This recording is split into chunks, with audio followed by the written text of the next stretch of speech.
primeiro que ele tem, enquanto ele estiver lá, ele se sente mais ou menos abrigado, né? E fora do alcance da lei. Não é exatamente assim, mas ele se sente.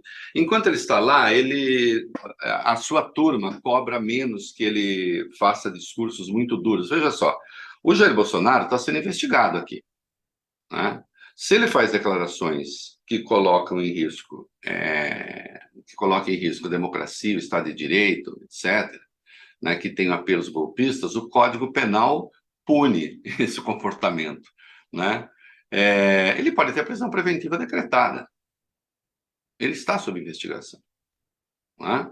Ele pode ter prisão preventiva decretada com base no artigo 312 do Código de Processo Penal. É simples assim. Estando aqui, e a sua turma vai cobrar uma fala mais dura, porque enquanto ele está lá, ele fica falando em abstrato das conspirações, etc. e tal. Aqui, eu costumo dizer que chamam os seguidores fiéis de Bolsonaro de gado, né? Mas é um gado que não é herbívoro, é um gado carnívoro, né? Eles querem um líder duro, com falas sanguinolentas, né? Nós vimos o que eles fizeram no 8 de janeiro, uma parcela deles. Então, aqui ele corre mais riscos, evidentemente, não porque seria mais fácil prendê-lo, não é isso, mas porque aqui se vai cobrar dele uma postura mais clara de oposição mesmo. E aqui ele teria de organizar a oposição. E ele não tem condições de organizar a oposição. Ele só fala para a sua turma, para aqueles fanáticos, uma banda dos fanáticos do PL, mas aqui ele teria de ser o líder da oposição. Tá bom, Bolsonaro, então vamos fazer o quê? Ele não tem o que fazer, ele não consegue organizar uma frase que faça sentido, né?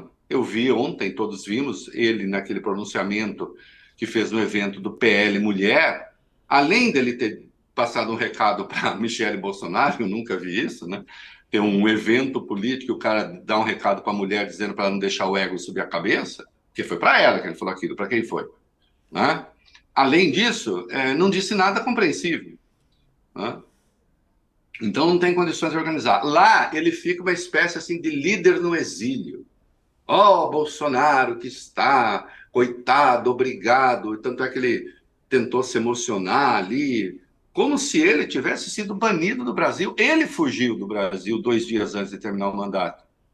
E ainda fugiu levando joia debaixo do braço, que as joias estariam, parte delas, as masculinas, num depósito aqui, que ele levou ilegalmente. Entraram ilegalmente no Brasil e ilegalmente ele levou para ele, né? Ele fugiu do Brasil, ele não foi banido do Brasil, né?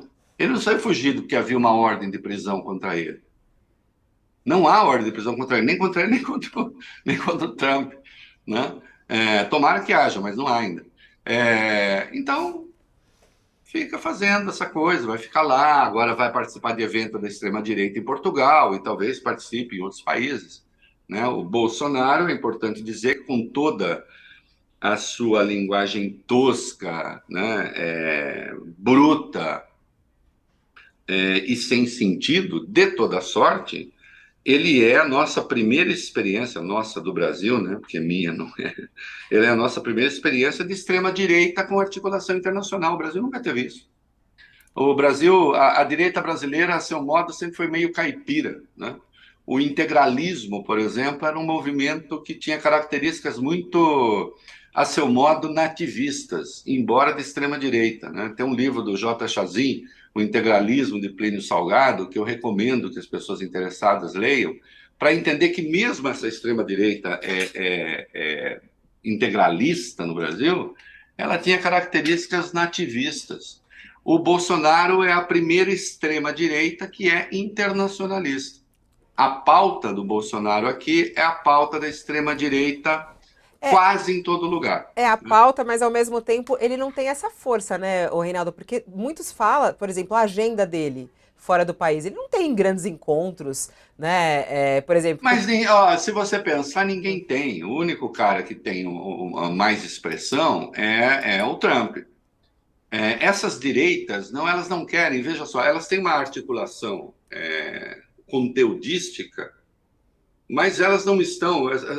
Lembra a Al-Qaeda? Elas são células mais ou menos independentes. Uhum. Se você pegar o Viktor Orbán, ele também não tem articulação fora da Hungria.